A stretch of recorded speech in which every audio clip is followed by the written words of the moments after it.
Oi, oi, meus queridos, tudo bem com vocês? Hoje eu trago a resenha do filme Matador de Aluguel.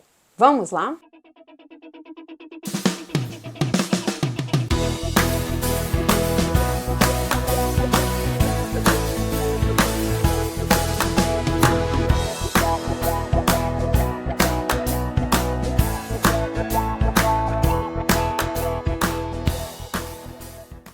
Para quem não sabe, esse filme é um remake do filme dos anos 80 com o mesmo nome, Matador de Aluguel, e ele era protagonizado pelo Patrick Swayze. No longa a gente acompanha a história de Dawson, que pelo que deu a entender, ele era lutador de UFC e aconteceu alguma coisa em uma dessas lutas. Ele acabou passando dos limites e ele não luta mais. Então a gente vê que ele é um cara que não tem casa, não tem nada, e ele participa dessas lutas proibidas para tentar ganhar dinheiro.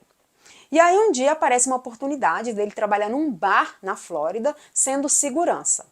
A moça que contrata ele fala que o bar, ela tenta fazer um bar familiar, harmônico, mas que ele muitas vezes recebe pessoas que querem quebrar o bar e brigar muito. Então precisa dele para tentar ajudar.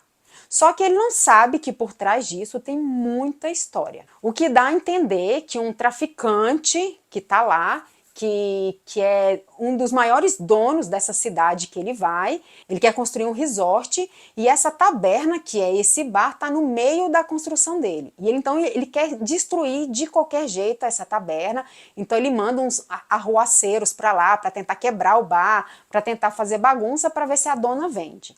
Só que aí, como ela contrata o Dalton para ser o segurança e tentar resolver essa situação, Dalton acaba entrando numa cilada muito grande que arrisca até a sua própria vida. O filme, apesar de ser um remake, ele tem muita diferença para o primeiro, em questão até de personagens, é bem diferente, e até em questão do local também.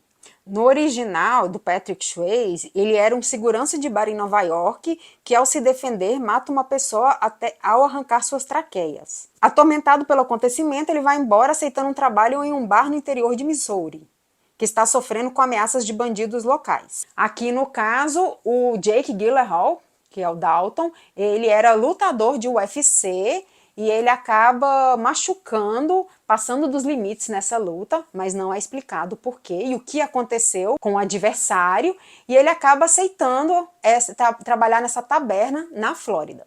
Em questões de roteiro, o filme tem bastante falhas, porque tem muita coisa que é jogada no filme e não é explicada, algumas cenas, algumas situações, inclusive essa, fica assim bem solto, a gente saber o que aconteceu realmente nessa luta, se o cara morreu, se o cara sobreviveu e o porquê ele passou dos limites com essa pessoa, o porquê ele tem essa atitude como lutador.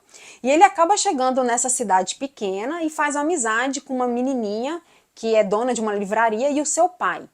E eu queria que tivesse um pouco mais de desenvolvimento nessa história, contando um pouco da história do pai, da menina também, que também é passado muito rápido. E a história também da questão dos vilões. Então a gente sabe que o pai está preso, que o filho está tomando conta desse esquema de drogas, né, pelo que deu para a gente entender, e ele quer criar esse resort. Então eu acho que faltou um pouco dessa explicação, mas aqui o que chama atenção pra gente são as cenas de luta. Elas são muito bem coreografadas, muito bem feitas, tem horas até que a gente pensa que realmente eles estão lutando de verdade, principalmente a luta final. E quem se destaca muito aqui, além de Jake Gyllenhaal, foi o Conor McGregor. Ele faz o papel do Knox, ele é um ex-lutador de MMA. Gente, ele parece estar tão à vontade, que ele está se divertindo tanto para filmar, que ele, além de ser o alívio cômico, ele faz as melhores cenas de ação. Então, ele, assim, ele trouxe uma coisa bem interessante para o filme, ele aparece, assim, a gente se diverte bastante. É justamente isso, parece que ele está tão à vontade, está tão feliz de estar ali interpretando, que ele trouxe uma coisa muito única para o filme.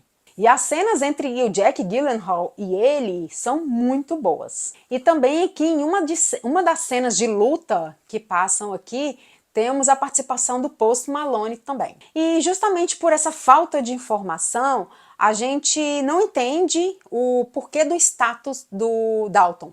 Então, nessa cena que aparece o Post Malone, ele é como se fosse o poderoso ali das lutas clandestinas. Eis que quando aparece o Dalton, ele simplesmente vai embora e fala: eu não vou lutar com ele, você sabe quem é ele? Vocês estão loucos? Eu não vou lutar com ele. Então fica aquela informação assim, e aí, né? Será que ele era famoso por ser o grande lutador de UFC ou porque ele participava dessas lutas clandestinas? Então ficou isso solto no ar.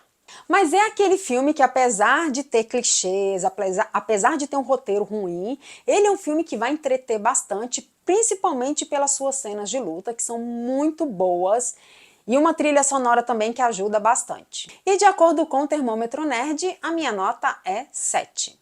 Para os fãs de um bom filme de ação, com muita porrada, e porrada muito bem feita, muito bem coreografada, não é qualquer tipo de luta, vale muito a pena conferir. Matador de Aluguel está disponível na Prime Video.